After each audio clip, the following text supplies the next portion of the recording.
दैनिक बहुजन सौरभ, बहुजनों के सांस्कृतिक तथा सामाजिक आंदोलन का मुखपत्र। नमस्ते, जय भीम। मैं एडवोकेट डॉक्टर सिद्धार्थ कांबले, दैनिक बहुजन सौरभ का मुख्य संपादक। मित्रों, पूरे देश में, दुनिया में, पूरे विश्व में एक ही बात चल रही है कि अमित शाह इस्तीफा देंगे या नहीं। बड़ा इंपॉर्टेंट इशू है। कांग्रेस और पूरा विपक्ष पूरा पड़ा हुआ है कि किसी भी हालत में हम अमित शाह का इस्तीफा लेके रहेंगे। और अमित शाह के बारे में, जिसके हाथ में पूरी होम मिनिस्ट्री, पूरा का पूरा बीजेपी का पूरी चाबी है, उस आदमी को आरएसएस कैसे सैक्रिफाई करेगी? क्योंकि आरएसएस ने अमित शाह को यदि सैक्रिफाई किया तो पूरे बीजेपी खलास, मतलब कोई रहेगा नहीं, पूरा का पूरा आरएसएस भी खलास और सभी का सब खलास। तो हमें थोड़ा सा इसके बारे में थोड़ा सोचना पड़ेगा कि पूरा इतिहास, अभी हमें कुछ चीजें तो मालूम है कि तथागत भगवान बुद्ध के भी जमाने में, जब बुद्ध के जमाने में जब वो बुद्ध को, सिद्धार्थ को कौंडल्य के तरफ से जो शिक्षा थी, एक वक्त ऐसा आया कि उनको वहां से ये करना पड़ा, लेकिन वो काफी अच्छा था। लेकिन दूसरा एक मसला एक ऐसा है कि हमें राजा बिंबिसार के बारे में यदि सोचना पड़ेगा। उनका लड़का अजात शत्रु, और उन दिनों में जो ब्राह्मणों का वहाँ इतना वर्चस्व था, और तब राजा बिंबिसार का विश्व बहुत बड़ा प्रस्थ था। वो पूरे विश्व में, मतलब कंप्लीटली इंडिया में उनका एक बहुत ही बड़ा उसका प्रस्थ था, और उसको बहुत मतलब डरते भी थे। जब वो बुद्ध को शरण आया और उनको लगा कि अभी ये हमारा सब, ये बुद्ध से ब्राह्मण तो बहुत घबराते थे बुद्ध को, तो ऐसे सिचुएशन में वहां के ब्राह्मणों ने अजात शत्रु के कान में भरा कि भाई तुम्हारा ज्योतिष्य ये है कि तुम लड़का ही अपने बिंबिसार को, मतलब अजात शत्रु बिंबिसार की हत्या करेगा, और वो तुम्हें करना है, अभी वक्त आ गया है। पूरी जब लड़ाई बुद्ध के साथ में और वह ब्राह्मणों के विरुद्ध में जो लड़ाई चल रही थी, वो पूरा का पूरा उन्होंने इस तरीका से उसको पूरा पलटा दिया, और अंत में अजात शत्रु ने बिंबिसार की हत्या की, मतलब पूरे जेल में बंद कर दिया, और बंद करने के बाद में फिर उसकी हत्या भी की। मतलब हत्या तो नहीं की उन्होंने, हत्या खुद की। ये पूरा इतिहास हमें मालूम है, और उसके बाद में कंटिन्यूअसली यही चलते रहा जब तक यहाँ पे इस्लामिक शासन हुआ। और इस्लामिक शासन में इन लोगों की जो कमजोरियां थी, ये सब लोगों ने पकड़ गई, और वो उसके बाद में वहाँ पे इस्लामिक शासन हमारे यहाँ चालू हुआ। और उसके आखिरी में ब्रिटिश शासन भी हुआ।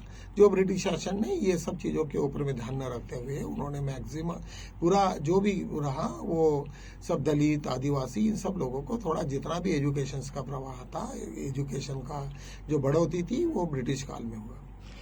मुझे कहने का मतलब ये है कि जब अमित शाह को यहाँ लाया गया, तब वहाँ पे हालत कैसे थी उनकी। वो एक कैदी करके थे, शाहबानू केस में उन्होंने, जब इनकाउंटर ये हुआ था, शाहबानू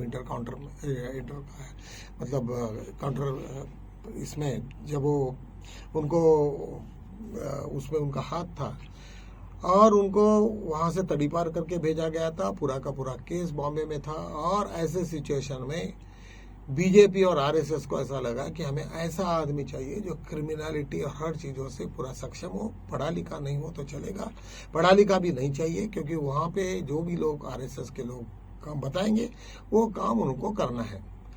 और उन्होंने अमित शाह को उस जगह पे बैठाया। उसमें बहुत सारे लोगों की ऐसे भी हुए, तो डॉक्यूमेंट्री भी आई, और बहुत सारे सबूत भी आ गए कि उसके लिए कोई वहाँ पे जस्टिस लोहिया का भी ये हो गया है, और सभी काफ़ी वीडियोस है उसके ऊपर में, कोई बताने की जरूरत नहीं।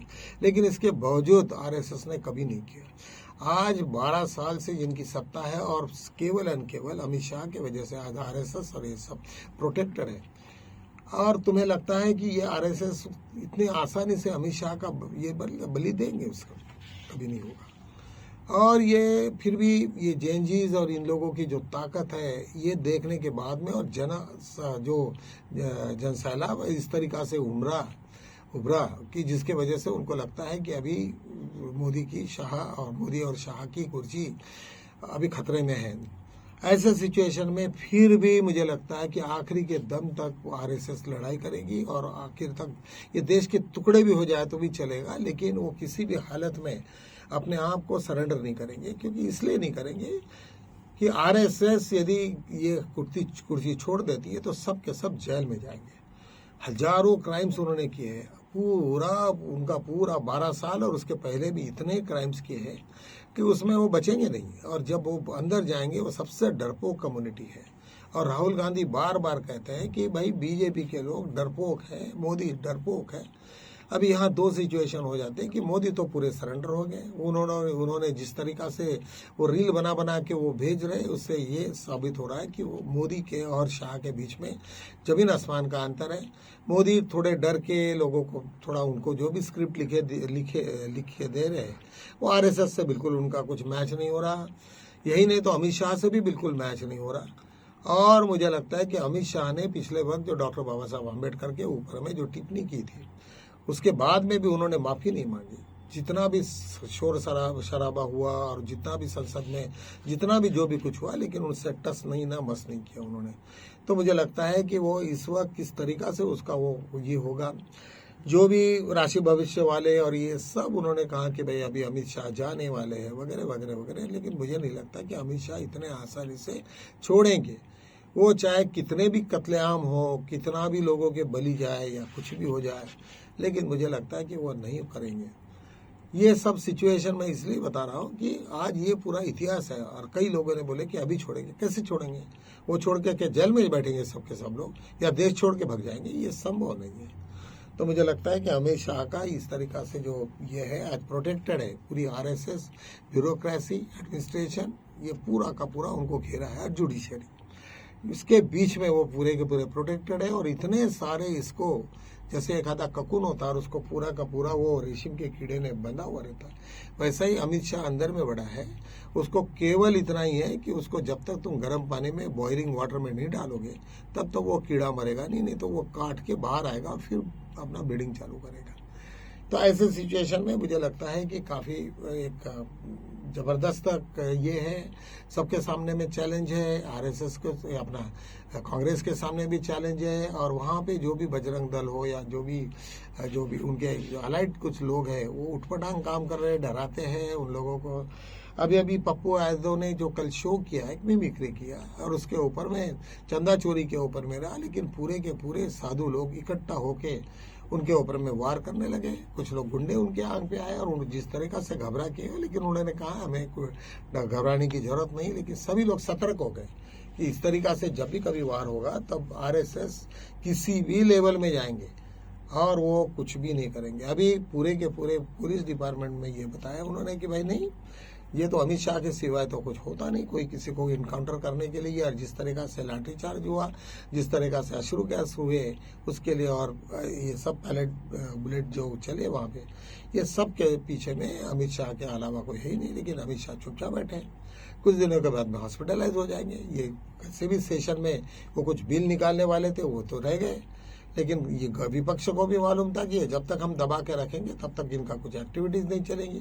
5-6 दिन वही चल रहा है और ऐसे करते करते टाइम निकालने की कोशिश करेंगे। ये नहीं भी हुआ तो भी अगले वक्त उन लोग फिर बीजेपी एक बार ये करेंगे, क्योंकि उनका टारगेट बहुत लंबा है।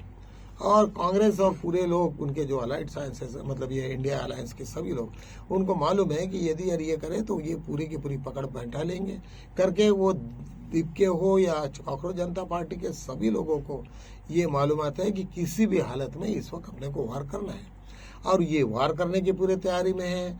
और इधर में वो, और चाहे वो कितने भी सिचुएशन ऑड हो, अभी यहाँ जुडिशियरी थोड़ी डरी हुई है। उनको लगता है कि यदि अनप्रोटेक्टेड है और यदि हम लोगों का यदि जब सत्ता परिवर्तन हो जाता तो जुडिशियरी के भी ऊपर में एफआईआर हो सकते हैं, ये सबको मालूम है।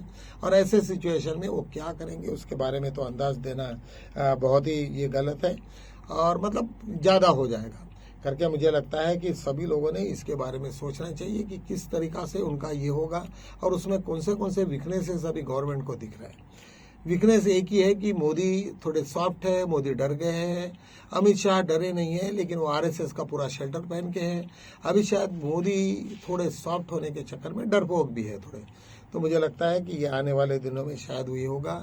एक दूसरी तरफ में आज औरंगाबाद में एक कांग्रेस जनता पार्टी की एक काफ़ी सेकंड स्ट्रेटेजी हो रही है कि भाई इन लोगों ने हमें जो प्रॉमिस किया था वो तो दिया नहीं, और काफ़ी लोगों के ऊपर में फिर और एफआईआर हो रहे हैं। ये सिचुएशन यदि नजर आती है तो ये निश्चित रूप से पूरा का पूरा और फिर दोबारा आंदोलन होने की संभावना को भी टाला नहीं जा सकता। तो कांग्रेस जनता पार्टी में भी कुछ लोग हैं, उन लोगों को गाइड कर रहे हैं कि नहीं नहीं ऐसा नहीं होना चाहिए, क्योंकि जो नहीं चाहते कि वो बीजेपी को कंटिन्यू करें। यही नहीं तो बीजेपी के भी जो अंदर से कुछ खुफिया एजेंट्स जो जानकारी है वो राहुल गांधी को पहुंचाई जा रही है, और उसके हिसाब से उनके भी जो प्लान है वो पूरे के पूरे ध्वस्त हो रहे हैं। तो ये सब सिचुएशंस कहाँ जाके रुकेगा और कैसे कौन से मोड़ में जाके रुकेगा, इसके बारे में तो मुझे ये नहीं मालूम। उसमें कंगना रनावत ने ये एक बहुत गंदी बात की। उन्होंने कहा कि भाई ये गटर के कीड़े जैसे जेएनजीज, और उसके ऊपर में पूरा का पूरा विपक्ष पूरा भिड़ गया। और ऐसे सिचुएशन में फिर दोबारा मोदी जी का एक रील आया जिसके ऊपर में सब के सब लोगों ने उतना क्रिटिसाइज किया कि उनकी हालत खराब हो गई। ये सब जो अभी जो चल रहा है, तो मुझे कहने का मतलब यही है कि ये जो सब लोगों में का अभी जो आकर्षण है अभी, और किस तरीका से ये कांग्रेस के साथ में जेएनजीज है, और जेएनजीज होने के बाद में कांग्रेस और जेएनजीज और राहुल गांधी का स्पेसिफिकली बहुत बड़ा कॉन्ट्रीब्यूशन है। कांग्रेस में भी बहुत सारे लोग हैं जो स्लीपर सेल का काम करते हैं, बीजेपी को कुछ इन्फॉर्मेशन देते हैं। लेकिन यहाँ सिचुएशन एक अलग है। राहुल गांधी, प्रियंका गांधी, खड़गे जी का एक अलग सा ये है, और वो उनका कुछ सलाहकार भी अलग टाइप के सलाहकार है। यदि इन लोगों से कोई लीकेज भी होते होंगे बातें तो इतना कोई फर्क नहीं पड़ता, क्योंकि उनके आइडियाज क्लियर है। नंबर 1। नंबर 2, यहाँ पे आज जो राहुल गांधी की जो छवि है वो क्लीन छवि है। वो किसी को डरने वाले तो है ही नहीं, क्योंकि उन्होंने कोई क्राइम नहीं किया, ना कोई क्राइम करने का कोई प्रश्न है। संभल के है। उनकी बहुत जो टीम है वो भी काफ़ी एक्टिव है, और जो कई सालों से, इतने सालों 100 साल में जो जिन लोगों ने पूरा आफ्टर इंडिपेंडेंट कांग्रेस ने जो ये किया है, तो उनका एक्सपीरियंस बहुत ज़्यादा है। वहाँ पे मैच्योर्ड लोग हैं, एडजस्टेबल है, लोगों को अकोमोडेट करते हैं। बीजेपी जैसा उनका स्पेसिफिक एजेंडा नहीं है, नैरो एजेंडा नहीं है। तो मुझे लगता है आने वाले दिनों में हम लोगों ने ये सब चीज़ों को देखना चाहिए। आज कुछ जगह पे जो सुप्रीम कोर्ट में भी बहुत ज़्यादा रिफ्ट हो गई है, कुछ लोग एकदम परेशान हैं जुडिशरी इसमें। उनको लगता है कि हम लोग सूर्यकांत की वजह से वो परेशान हैं। अब उनको कैसे निकलने का, क्या निकलने का, ब्यूरोक्रेसी में भी बहुत सारे लोग परेशान हैं। तो 2 टाइप के तो लोग रहने हैं, ये सबको अंडरस्टूड है। अब इसमें से किस तरीका से क्या निकलेगा आगे में, ये सब हम लोगों को जानकारी होनी चाहिए, करके हम लोग कोई भी नतीजे पे पहुंचना, ये हमारे लिए आज गलती होगी। आज हमें जस्ट वेट एंड वॉच करना पड़ेगा। अभिजीत दीप के जिस तरीका से लगे हुए है, वो भी काफ़ी लोगों को उनको सलाहकार है, नेशनल इंटरनेशनल लेवल के कुछ उसको सलाह देते होंगे या क्या देते नहीं मालूम। फाइनेंशियल तो मैटर नहीं है उनके साथ में, ना पैसे की कोई अभी तक उनको जरूरत है। अभी वो शांतिपूर्वक ही हल्ला ये करेंगे क्या आंदोलन की, या दोबारा क्या होगा।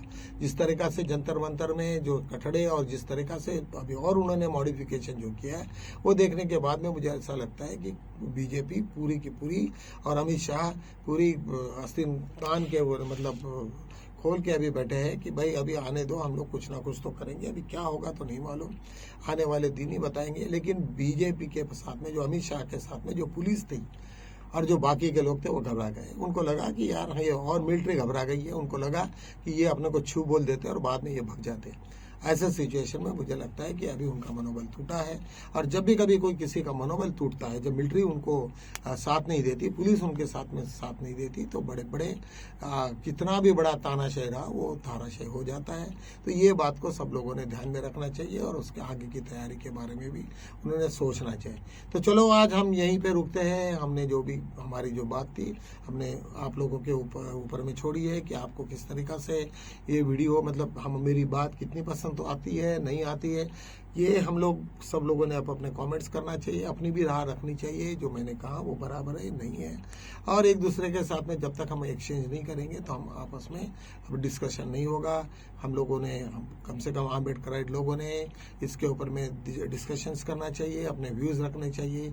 दैनिक बहुजन सर्वोदय तुम्हारे लिए खुला है। जब भी कभी सिचुएशन आ जाती है तो हम उसमें आप निश्चित रूप से अपने विचार रखिए और सभी लोगों को उसको पढ़ने दीजिए। तो मैं आज यहीं पे रुकता हूँ, कल मिलेंगे नए मुद्दों के साथ, तब तक के लिए